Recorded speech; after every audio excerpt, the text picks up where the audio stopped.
And welcome to the Public School Audit Committee Wednesday, December 13th. We have a fairly light agenda, but some of the items are sort of perfunctory based on the schedule of things that we must accomplish each year. So we'll kind of dive right in. The first thing I'd like to do is thank Tim Heldman, who has resigned his position as Audit Committee as he retired, spending a lot more time in Florida. And so I want to thank Tim for the last 10 plus years he's served on the audit committee, including the not this year, but the previous 3 years as the chair of the audit committee. So thank him for his leadership. I doubt he's listening in, but maybe he'll get word of that from sunny Florida as we are freezing up here. We have Dan Hoying on the agenda. Is he going to be here? Do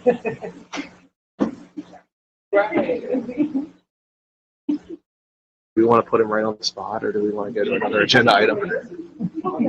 Okay. I found her, everyone.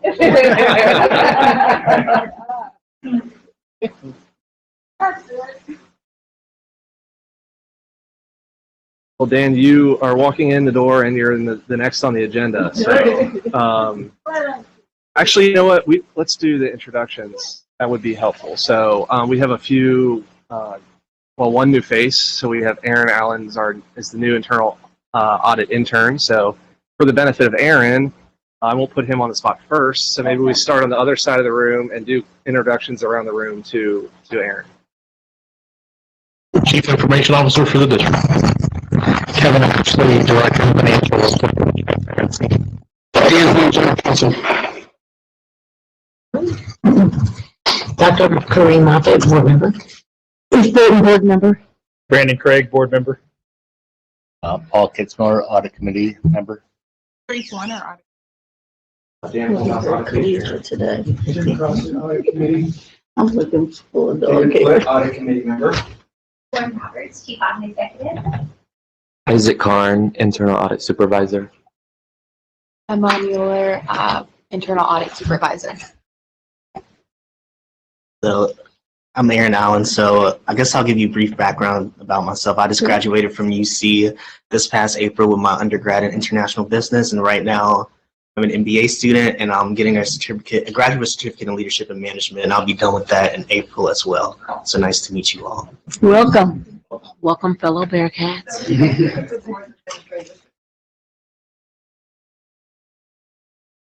So now, Dan, go ahead.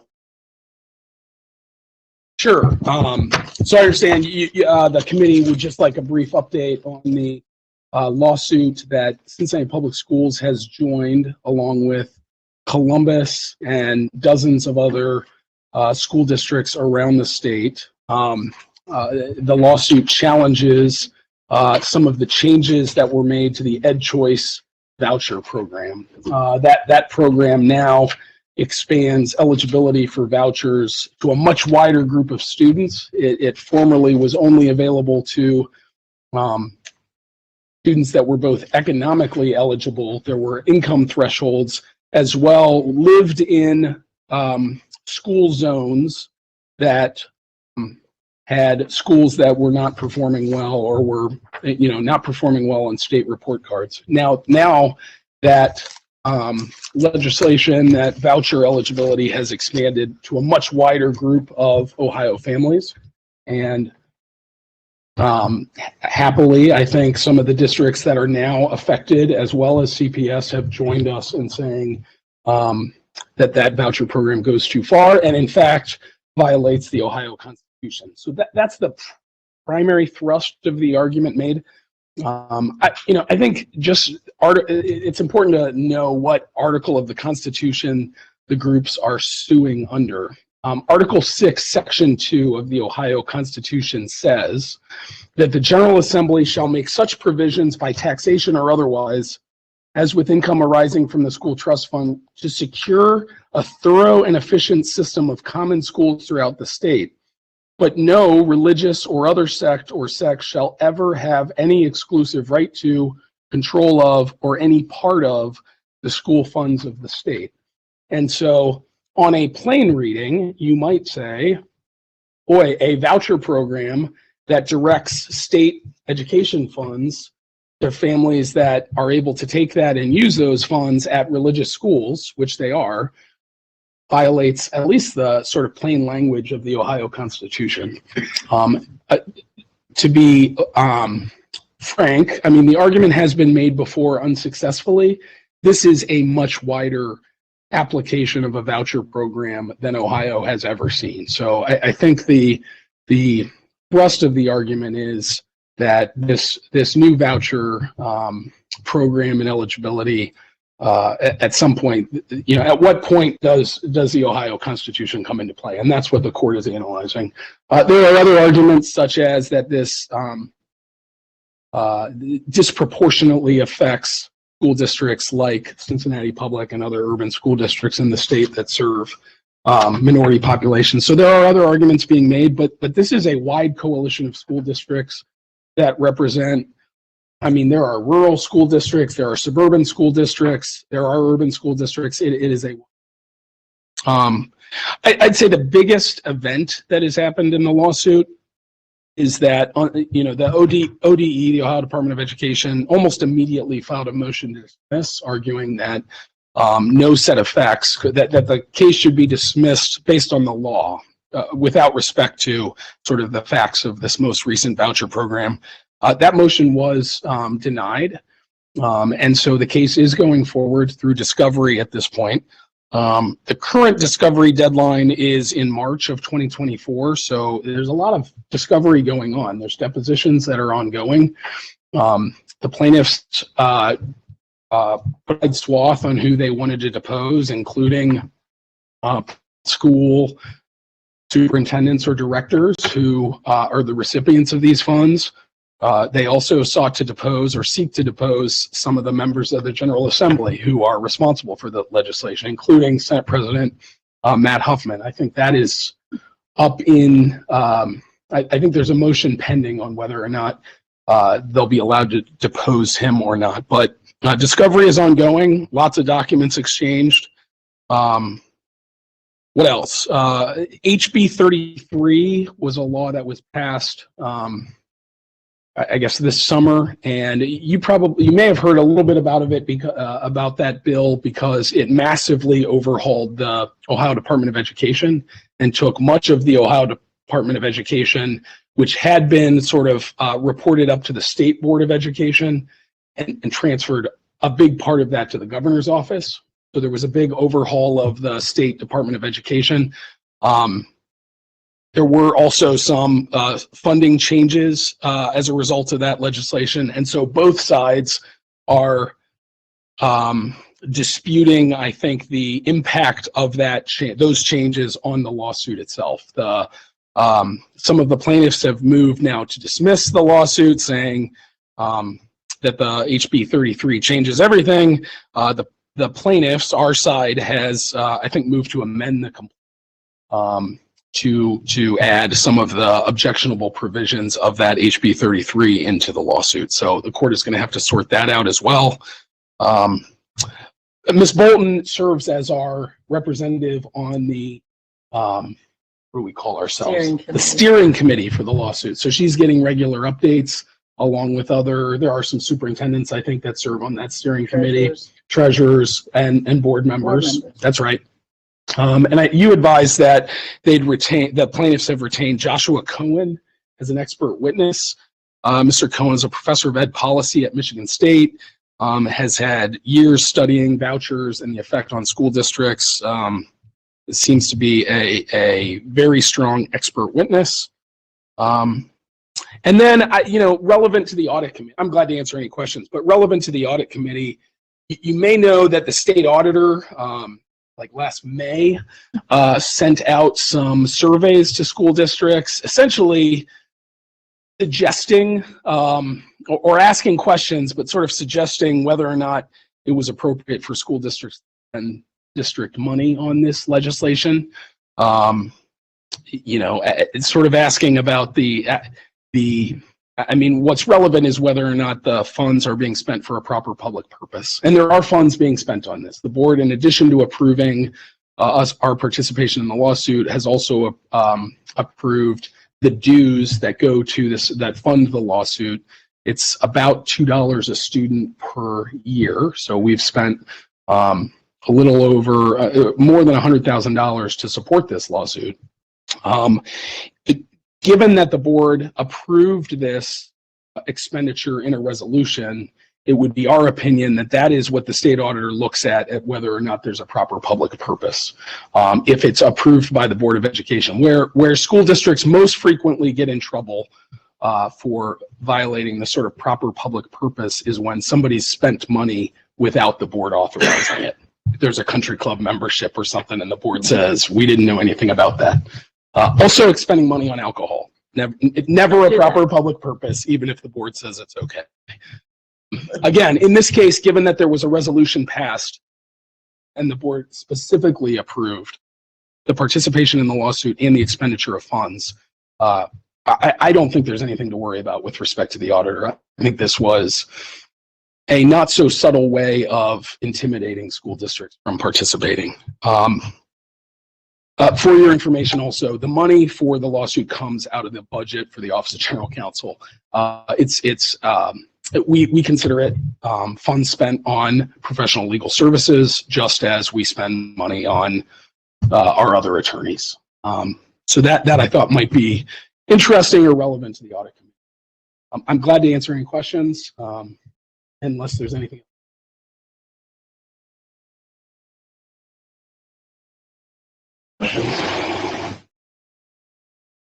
I wish I were litigating it as opposed to just reporting out on it.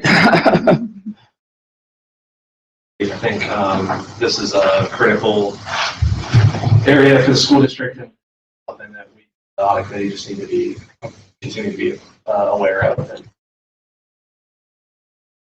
Mr. Chair, I would like to just add one, the tremendous report from Dan, but it's been, I know, of a number of years that the audit committee has always asked and directed the district to take good look-sees, if you will, the monies that aren't coming to us that we think should. And I know that we've talked about that. And even there was a recommendation some years ago about hiring an additional position when indeed it was a pass-through.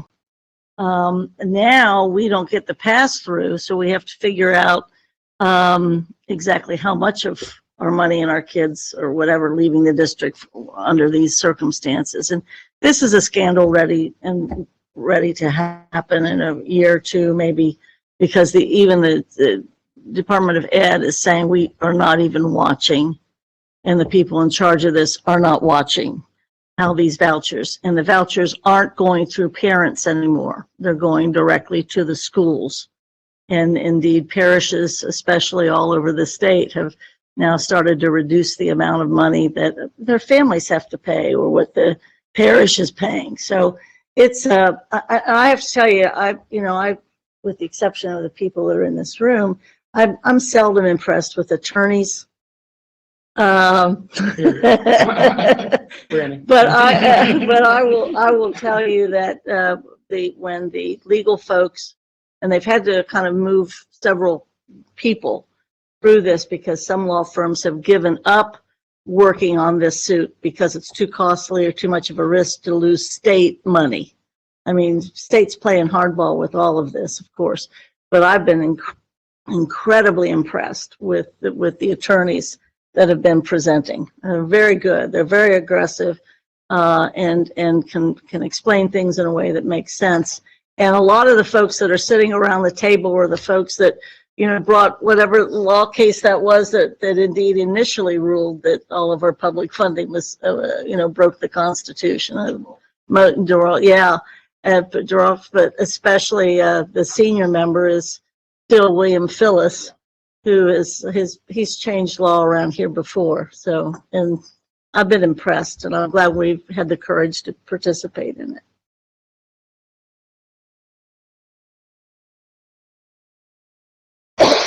If nothing else on this topic, we'll move on to the next agenda item, which is the audit committee member appointment and chair appointment process. So we have a number of items to get through here. Try to do so as expeditiously as possible. So starting with member reappointments, we have Carol Mitchell Lawrence, who is absent today due to covering COVID. So we hope she's doing better. And Clarice Warner, who is here, both indicated in our last meeting that they intended to seek reappointment to the audit committee. Their desire to serve another 3-year term. So that being kind of the introduction of the issue, I'd like to open the floor for someone to motion to approve or to recommend for approval for the board to reappoint Carol and Clarice to the audit committee. And can I have a second? Seconded. Thank you. Did you determine a voice vote was going to Would we like, Rob, this one doesn't light up. Are you able to capture my voice on this microphone? No. Okay. Should we do a voice vote for every item? So we'll need to do a reappointment and appointment of potential new members, as well as our audit chair and vice chair. Would we like to do those, and are we able to do them as one, or should we do those each as individual 3 different votes?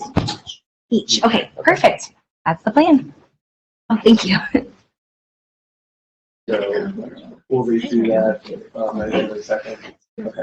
Yes. So we'll start with Carol Mitchell Lawrence. Could I have a motion to reappoint her to the audit committee? So moved. A second? Second. Okay, any discussion? Okay, we'll hold a voice vote. All those in favor say aye. Aye. All those opposed? Motion carries. Could I have a motion to reappoint Clarice Warner to the audit committee? Second. Any discussion? Okay, a voice vote to reappoint Clarice Warner to the audit committee. All those in favor say aye. Aye. Any opposed? Great, motion carries. Now, the next item are 2 new candidates. So I'll introduce this topic. We have had 3 members of the audit committee resign for various reasons throughout the calendar year 2023, which opens us up to, based on our charter, needing to have at least 8 community members, of which we now only have 7. So we opened up for the public process of applying to be on the audit committee. We had 2 candidates, very qualified in my opinion, submit applications. The first being Kevin Hoffman. Their applications and resumes have been submitted to those in this room previously. Hopefully everyone has had an opportunity to review those. Kevin Hoffman is a consumer originations risk director at U.S. Bank. He was formerly in internal audit, so he has a lot of risk internal audit experience. And Seth Harmon is an audit manager and CPA at Deloitte, so for public accounting firm, also relevant experience. Members of the audit committee were able to meet with 3 members met with Kevin, and I met with Seth based on his timing of when the application process occurred. So that being the context, does anyone that met with either have any other information to share with the group in terms of their qualifications to join the audit committee? So I know Seth through the ACG Association for Corporate Growth, and I've met him in meetings before. He's an very impressive person. He lives in the city. I think he's passionate about public service. So that's what I know about him. Thanks, Jim. And you met with Kevin as well? Yeah, met with Kevin, very qualified guy. Is very passionate about CPS, and thoughtful guy, and intelligent and experienced. He could be an asset for our group. Liz, I know you're online. You had an opportunity to meet with Kevin. Do you have any additional comments? The only other comment, oh, I hear myself actually. The only other comment I want to make is that Kevin is CPS I think that always gives people a little different perspective on the district. Great.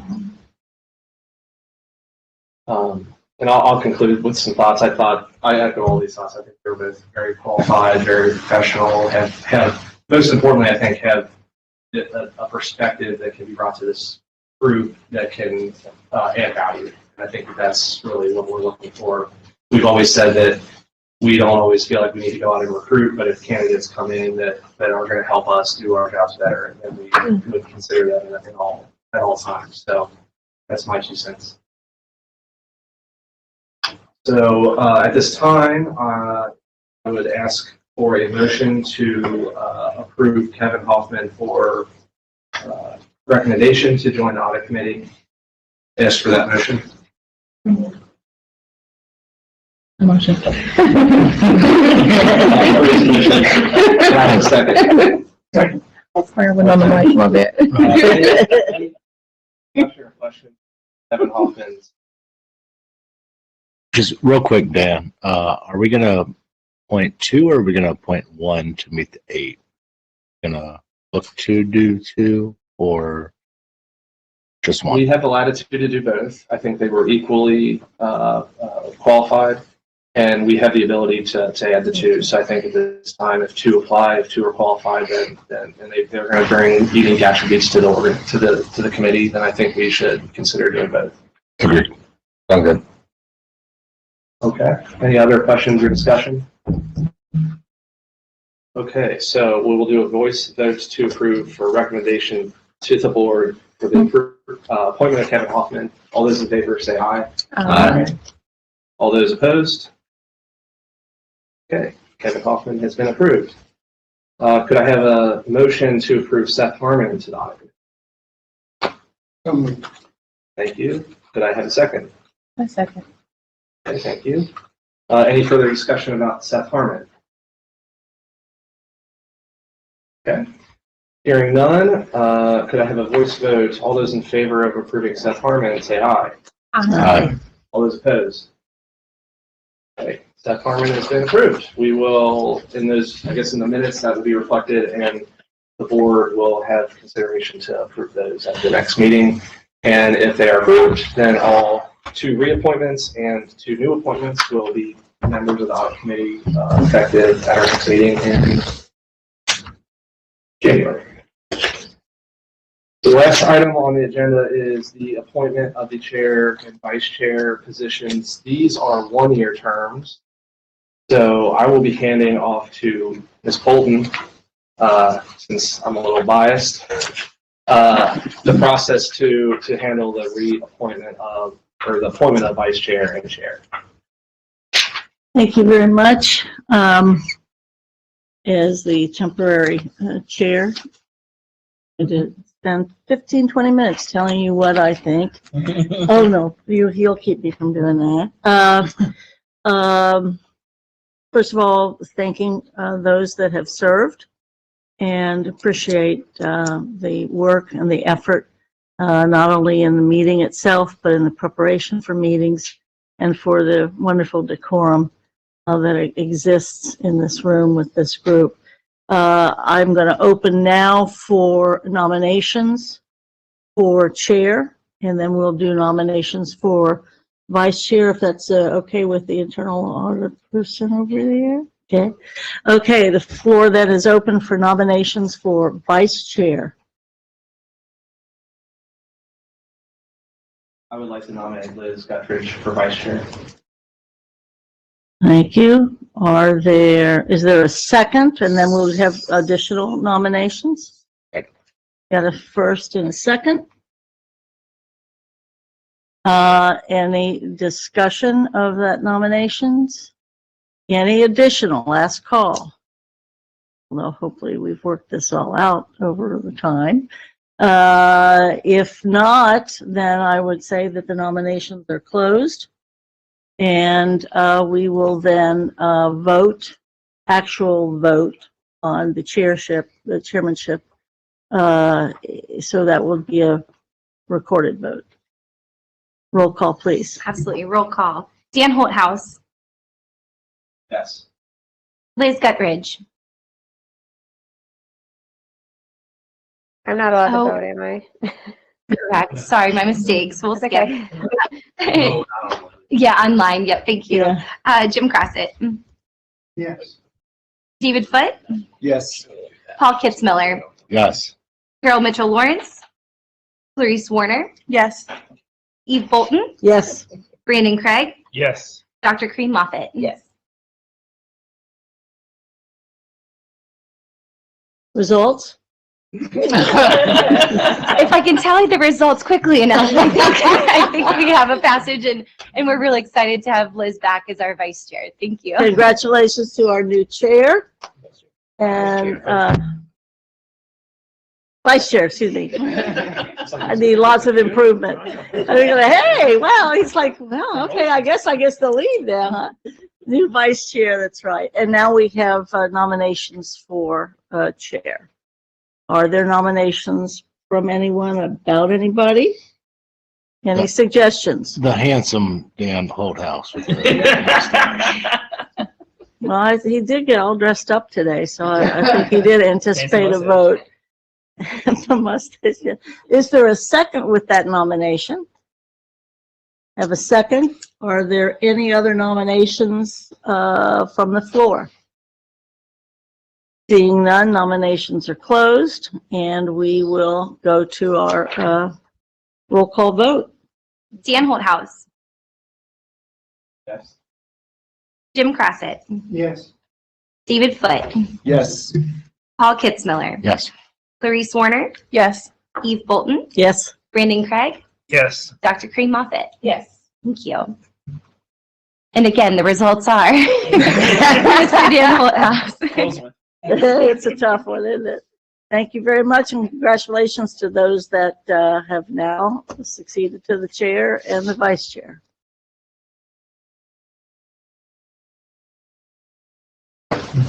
On three things. I will turn the floor back over to the internal audit department to present the dashboard, or fancy new dashboard. All right, I'm going to try to do two things at once and share my screen and present the dashboard. So we'll see how well that works. I have a conflict. Entire screen.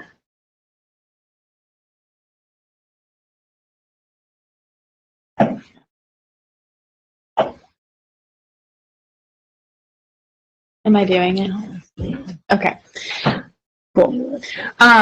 So we've talked the last time about our audit committee dashboard, and when we sent back our feedback form, we did get a few results in. So I'll go over the ones that did submit feedback, and then as always, we're always taking feedback. So if there are any updates that you guys have a suggestion on, definitely feel free to send an email or bring it up in audit committee. So one of the suggestions was to put in the actual audit year that our status of past recommendations had occurred. So you can see like one for asset inventory would be fiscal year 2022, where P-card we had an audit in fiscal 18, a follow-up in 2022, and then another follow-up which would have occurred in 2023. So hopefully that's a bit easier to kind of narrow down when those audits occurred. And then of course we're able to see some that are still open from 2018, and so on and so forth. Another item that was noted, and it's a big one that I think was noted, was whether or not we could drill down into the data that we're able to see here. I think the unpopular answer is going to be at this time, no, and there's a few reasons for that.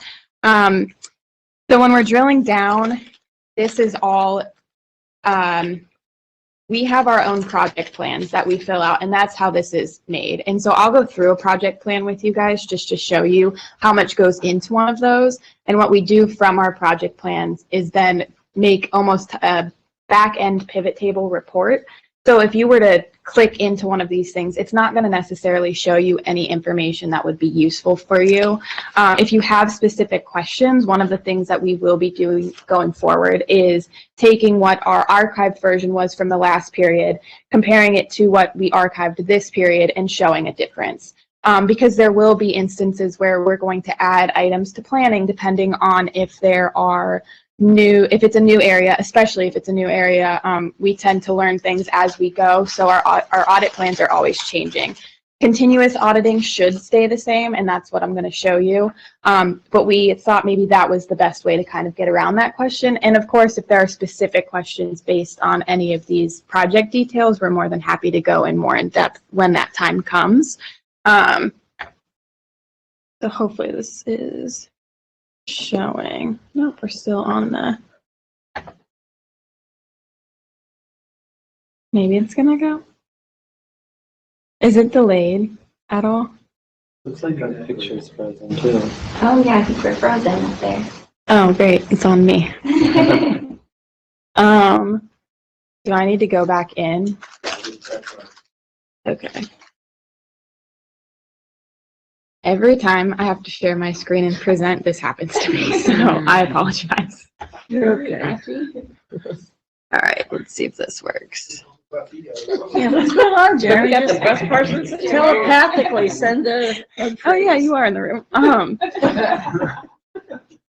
So we started our project plans last year as a way, since our team was growing, to kind of keep transparency for what each of us are doing, but also in our review process, make sure whatever item is getting reviewed appropriately. So this is how we've built our project plans so far. The ones we're looking at is continuous auditing. It's going to look a little different compared to the other ones, mainly because we've already been in these audit areas, so there's snippets of the audits we've already performed. We break it out into planning, which we see here. We have security badge access, payroll, which we're looking at overtime in this specific area, employee reimbursements, P-card transactions. From there, then we go into the field work, which then should transition over into the areas we see here. So that's where those numbers are coming from. Entire screen. I have too many tabs open. Oh.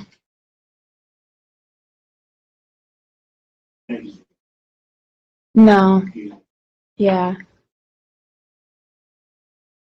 Should I just turn my screen around? I think you just kind of talk through the methodology of what Okay. this looks like. Yeah, because at least you can kind of see visually what that represents. If you can kind of just give them. Okay. Yeah. So you can kind of see up there, we have our task name, which is whatever task we're specifically performing in that area. So under planning, one of the items is alert management of the audit. So hopefully they know an audit's happening in their area. We would then have the description of the task, who it's assigned to, who that reviewer is, the status, which then feeds into the dashboard, and you would be able to see that here. So that's where that number is coming from. Oh, okay, I'm moving again. Cool. We have our prepare start date, our prepare due date, the hours worked for both the preparer and the reviewer. We're totaling those, so for the next time when we have all these audit plans come up, we're able to kind of get an idea for how long each plan is going to take going forward, and then that's going to dictate how many plans we can fit in a year, given how many people are on our team. So I just wanted to kind of go over that very briefly to show where these numbers are coming from. Again, if we clicked into it, it just shows a very pivoted version of this. So you would be able to see almost nothing. You'd be able to see maybe who it was assigned to and then the status, and it's not really giving you any more information than the dashboard. But Smartsheet's always updating, so if there is a report that ends up looking a little neater and a little more user-friendly for someone who's not in the details like our initial team, then we're more than happy to kind of go forward with that. The other item that we're going to go into later is how we're going to kind of go into the detail when it comes to the status of recommendations. It's going to be a similar implementation, but hopefully that kind of knocks out any questions when we're trying to drill down into things. The next question I know I've been getting is the dashboard link. when I try to do it in my personal email, I don't have to log in. So I'm not sure if it's forcing you guys to log in. You should not have to, and you shouldn't have to create an account. So I'm more than happy to like walk through that with you if it continuously happens. But I contacted Smartsheet too, and they said that you didn't need to create an account. So I just don't know on that end of things what quite is happening. But that was a question I was getting. So and we can talk later about it. But All the information saved. Okay. I have 7 days left in my free trial. So next meeting, we'll figure out yeah. if we do or not. Yeah, because I know another item was, I think some work emails, the security on the work email wasn't even letting Smartsheet send the email through. So I don't know what's happening, but I'm more than happy to set up a meeting and walk through, or we can do it before this meeting too to kind of figure out a way around that, because I did confirm we should not have to make accounts for people. Oh, the other item is archiving. So the dashboard is a live document. It's always going to update. I think it refreshes every 10 minutes. So anytime one of us makes an update on the back end to our project plan, it's going to update on the dashboard. What we are doing is archiving the dashboard at a certain point in time before our audit committee date, so you're able to review it beforehand. You can also log in, but the numbers might not reconcile. So there could be potential differences between the version that you have in your packet versus what you're looking at live. We did turn off the refreshing for now. I don't know if we'll continue that going forward, but there was a few questions about the reconciliation process. So we're trying to figure that out. It's just a point in time report when we're printing, and here it's live. So there could be potential for some differences. I think that's all the dashboard logistics I had through email and through the feedback form. So I'm happy to answer any questions now if you guys can think of any, or feel free to email me too down the line. Good to go. Cool. I'm going to turn it over to Lauren. Wonderful. So thank you all for taking the time to review and give your feedback. It really is an ongoing work in progress, but I think we're pretty pleased with the progress made thus far. And so I will just walk us through. So I think Emma's going to keep driving for me on the dashboard. So if we can hop to the top of the dashboard, you also have it printed in your packet for quick reference. So I hope you all found the quick menu at the top there, so to speak, summary of items for review.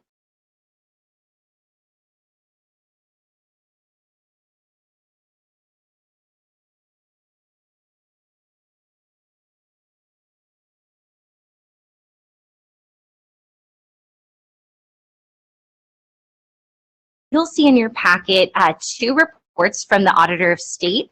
Those are our census audits for the SERS and STRS pensions. Great news is that they came back as clean audits, no findings, and greatly appreciate Kevin Ashley's work leading those audits. I know those always are many requests from their office, and Kevin always does a wonderful job coordinating. In terms of audits in progress, we have an E-rate audit that is still ongoing, as well as our annual financial statement audit, which we hope to present to you in the next meeting, or perhaps most likely not our February, but our April meeting. And in terms of the external audit piece, a step beyond from an improvement, I should say, from last meeting to this is we have designed a process now for people to automatically report when they are contacted with an external audit. So our process in the past has been a bit challenging, that we email folks that we know who commonly face external audits or are the point of contact for them. But we have a risk that we're not capturing those. So we've now rolled this process out. Kevin's been one of our willing volunteers or voluntold to help us test it, and we've appreciated his help. But essentially, it allows us to keep track, so they will get reminders before every audit committee meeting to add an updated status. So last month you told us it was in progress. How's it going? What are the results? Please provide the report. And so I won't spend too much time. I'll give a high-level overview of the audit dashboard itself for the items from the fiscal 24 plan. And as Emma said, one thing that we're going to try to do is review the prior, so our October to our December dashboard, and note any interesting items. So in terms of progress on the total number of tasks, looking back to October, we have increased from previously in October, we were 12% complete. Now we're at 20%. So we're moving the right way. However, what we might see, especially in these next couple of meetings, we could revert in terms of total progress because, as Emma said, we're adding additional tasks. So our progress is made a lot in our planning. Now we get into field work. We thought we would do 3 things. Now we're doing 30 things. And all of a sudden, you might see us go back before we go forward. But that's all part of the process and something to be expected. So I just want to forewarn that, because if I were a viewer of this, that would be kind of confusing. But in terms of the projects themselves, we're moving right along. Areas we've made the most progress, I would say, are in our status of past recommendations, as you've seen represented through this dashboard. That has been a significant undertaking that Isaac has gotten established. The process is really well functioning and hopefully can run itself for years to come with more and more, less and less, I should say, involvement from internal audit. The other area that's making progress is our continuous auditing. And the reason I highlight this is the past recommendations and continuous auditing over time will work together. So as we see projects and management make progress towards projects we previously audited, we can then, as an accountability measure, do small tests to see are those improvements in fact working. So they say to us, for example, Jeremy's team says we've made a lot of progress on our network assessment. Then we could move that topic into our continuous auditing to do a limited number of tests on a quarterly basis to say, Jeremy, yes, it's working, or actually, you know, maybe there's something that's coming through in the data a little unexpected. So that's how the 2 pieces will work together over time. And it starts to address the question and conversation from our last meeting as to how do we ensure our past recommendations are in fact not only being reported by management as implemented, but are truly functioning. So I wanted to mention that that's underway. So the areas, as Emma mentioned before, we are continuously auditing accounts payable, the procurement card, security and badging, as well as overtime. So we'll work on a continuous basis, auditing those quarterly, and share a report with you at the conclusion. And I did just do the quick comparison between our progress from October to December. All projects did move up in terms of completion or items moving from not started to in progress. So those are the most notable takeaways, I would say, from the internal audit plan for this fiscal year, but I'm happy to answer any questions anyone might have on each of the projects.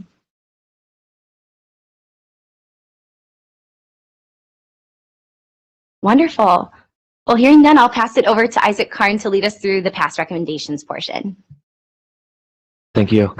So in addition, or in response to the audit committee action from the October meeting where we presented the dashboard, each of the projects presented data is very high level and there's not much detail behind each of the numbers. So we wanted to provide some additional context behind the numbers. And so I don't know if the sharing of the screen is working, but I was going to show you each of the aspects of the response that we asked for from management every audit committee meeting. Essentially, we asked them to provide a written response update, a estimated implementation percentage, an estimated date for when it'll be completed, so on and so forth. And so I was also going to show an example sheet, which is this one. And this is what management goes in and fills out for us every audit committee meeting. And then this sheet here will feed up into a report, which then will be presented in the graphics on the dashboard. So in all, the graphics on the dashboard have a lot more detail behind them. We just wanted to keep it somewhat simplistic for the dashboarding purposes. And so in addition to providing more detail on the back end, we went ahead and kind of summarized key takeaways from all of the responses for this meeting, and we put them together in this memo. And in addition to the key takeaways, We also provided internal audits remarks, or kind of like our perspective on how things are progressing. Is there, lack of resources towards this area, so on and so forth. And so each of the graphics on the dashboard has more detail here in this memo. And moving forward, internal audit will be sure to review all of the responses and then communicate any notable changes in progress or anything that we think the audit committee needs to be kind of notified of based on the progress. And I would also add that for this year, management has taken a much greater effort in incorporating all of these recommendations into their goals, and there's a lot of QI projects throughout the entire district that they're directly referencing our recommendations. And so I think there's a big effort to kind of prioritize these in their everyday work rather than revisiting them once a year as we used to. So if there are any questions on the memo or the dashboard itself, we would be happy to answer them. On the fixed asset, yeah, 6. So does the dashboard represent? Yes, correct. It doesn't.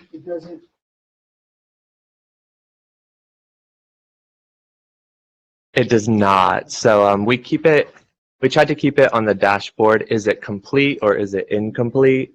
But then on the back end, we do ask management to let us know. On the back end,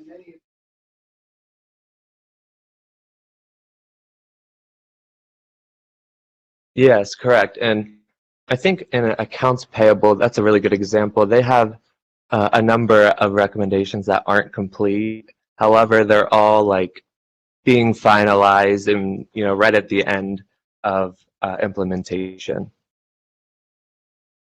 You're welcome.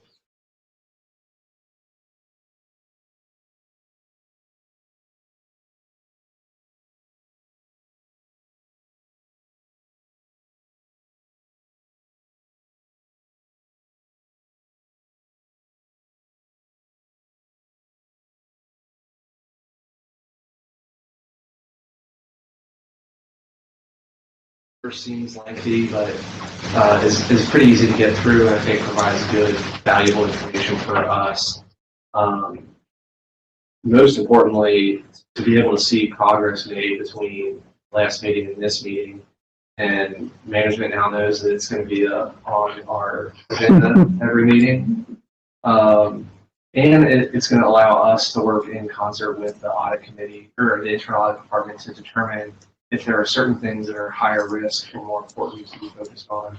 We kind of did that already, and those things were being elevated to the higher levels of the board and management already. But I think it allows us to keep this a little bit more front and center, because when you do look at number of past recommendations not completed, it is alarming how many there are. But when you get the update on which ones they are, you take a step back and say, well, a lot of the bigger ones have already been addressed. I'm not saying that everything's perfect, but we're here for continual improvement, and I think that this helps monitor that. So thank you for this project. I very much appreciate it. Thank you very much.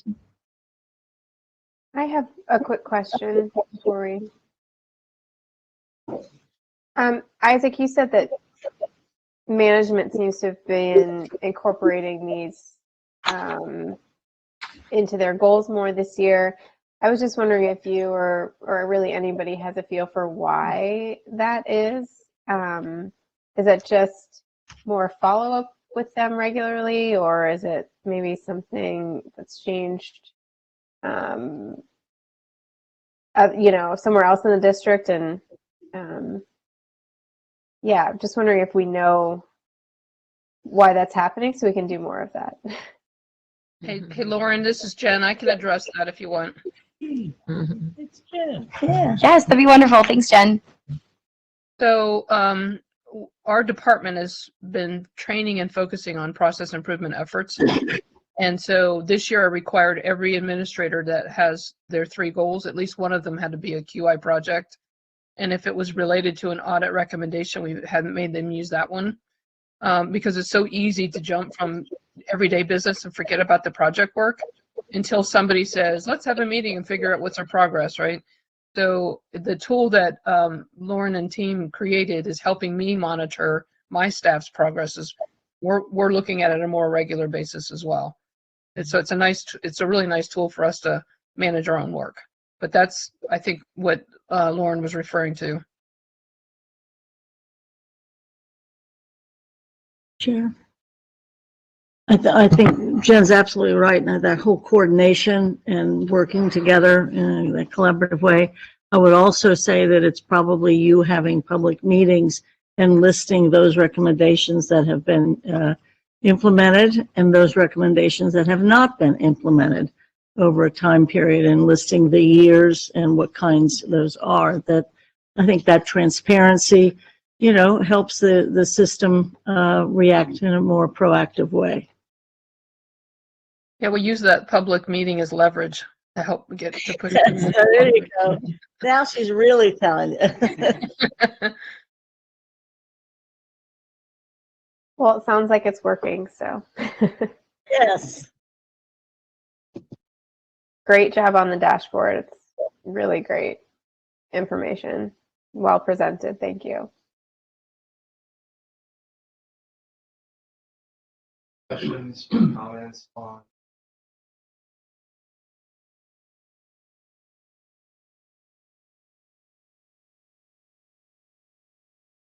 The agenda is a general financial discussion.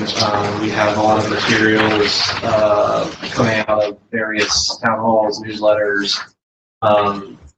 I'll open the floor to anyone that would like to discuss any matters of finance. Jen is on the call virtually, so she's available to answer questions. So I'll open the floor to any of the audit committee members.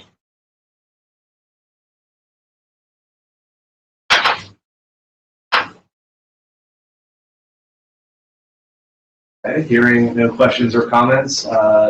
Jen, we didn't have anything specifically here for you to present, unless there was something of note that you felt like should be brought to our attention, and I'll give you the floor if you would like to share anything with us. Sure. I would like to encourage everybody to participate in our budget roundtables. I'm hearing an echo, Rob.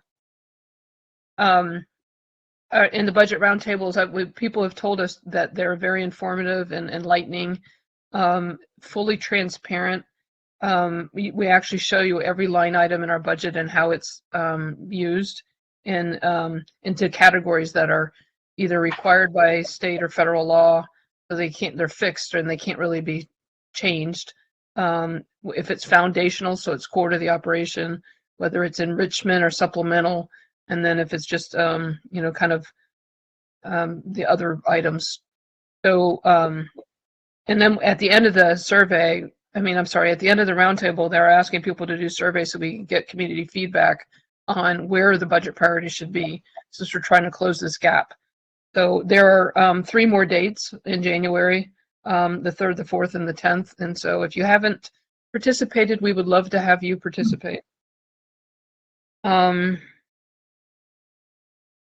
That's tax budget is coming up in the January 8th board meeting that Kevin will be presenting. And I guess that's the budget and the tax budget are the 2 biggest things that we're working on right now.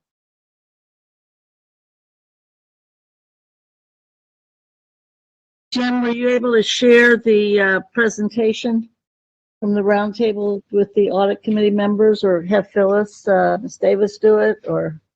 I haven't done it yet. It takes the conversation to go with it to really understand everything, the dialogue. But I haven't done it yet because I got here a little bit late. So we can certainly send it over.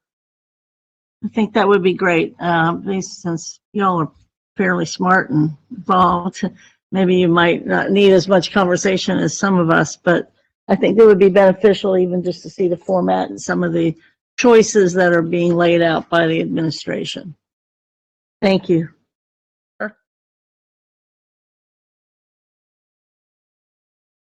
And then, Jen, the members have the financial newsletters in their packets as well. Would we like to direct them to any type of feedback surveys? Is that still something you're collecting on the newsletters? Yes. Yeah, yeah, I think there's a QR code on there. So, we're looking for, people who want topics.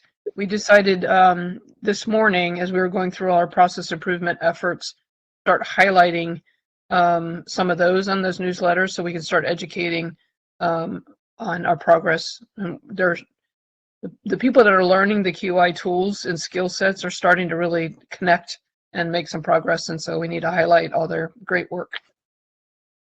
But yeah, any suggestions or feedbacks? My original plan was to do this really beautiful mailer, glossy mailer, but it's just incredibly expensive. And so we landed on doing this newsletter and then sending it out electronically and posting it on the webpage.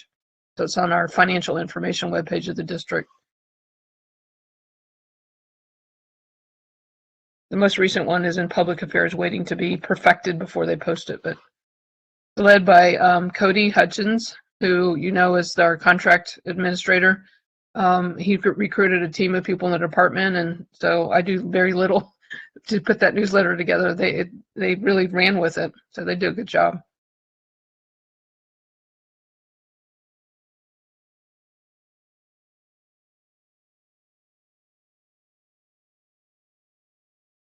We'll encourage the audit committee to join tables and give any feedback on the financial.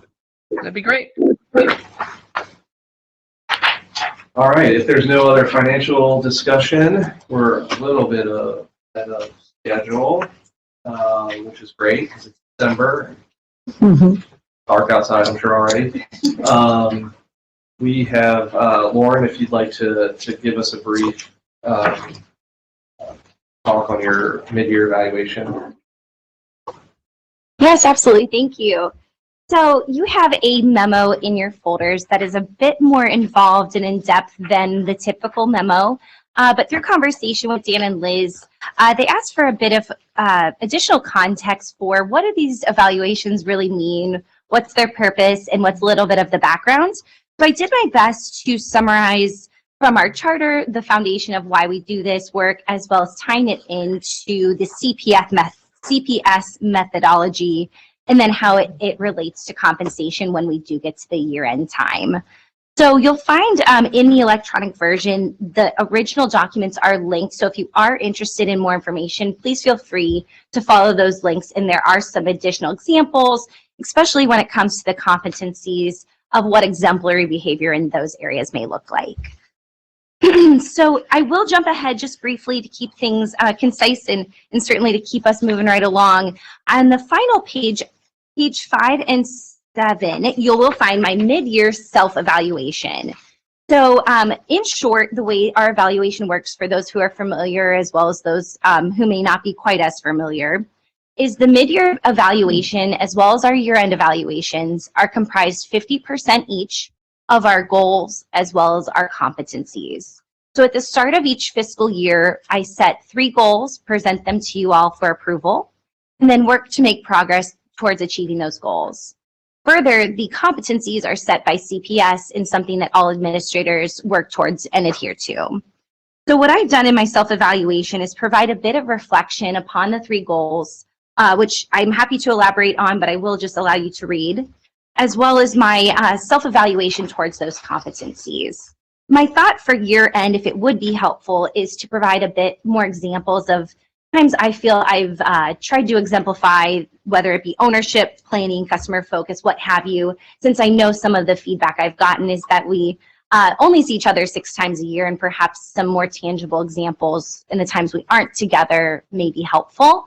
So I'll be sure to include that come year end, but this memo is already getting plenty long, so I'll save it for then. But the final page you'll see in front of you is the Audit Committee Chair Evaluation form. It's a similar form that we've always used. However, the thought process for this mid-year evaluation is that since they are due to be submitted this Friday, we thought it would be best to set aside some time for an executive session at the conclusion of this meeting, where I'll step out, we'll go through all the formal processes, and then hopefully everything can be finalized a bit easier for Friday. So with that said, I'll stop there. If there's any questions or additional information I can provide, I'd be happy to do so.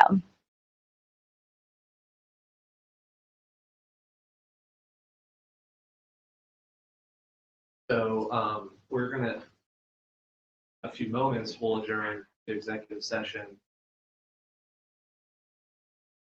Following we will adjourn the full meeting following executive session, so no one will be coming back, and we won't be going back online after that executive session. So before we do that, does anyone have anything else that needs to be brought to the attention of the audit committee or discussed that might not have made it on the agenda?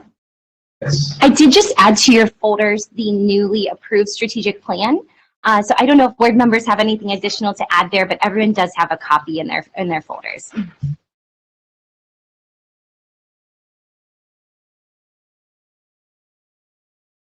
To read that.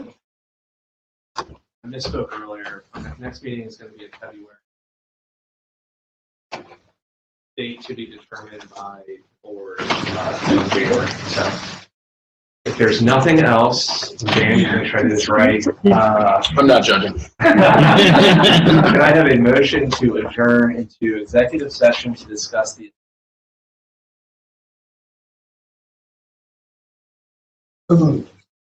I have a second. Second. Okay, thank you. We're adjourning to executive. I need a roll call. What do you say? We stand for that. Okay. Warren. Absolutely. Dan Holdhouse. Yes. Liz, but we should exclude Liz. Sorry. Jim Crossett. Yes. David Foote. Yes. Paul Kitzmiller. Yes. Clarice Warner. Yes. Eve Bolton. Yes. Brandon Craig. Yes. Dr. Kuhn Moffitt. Yes. Thank you.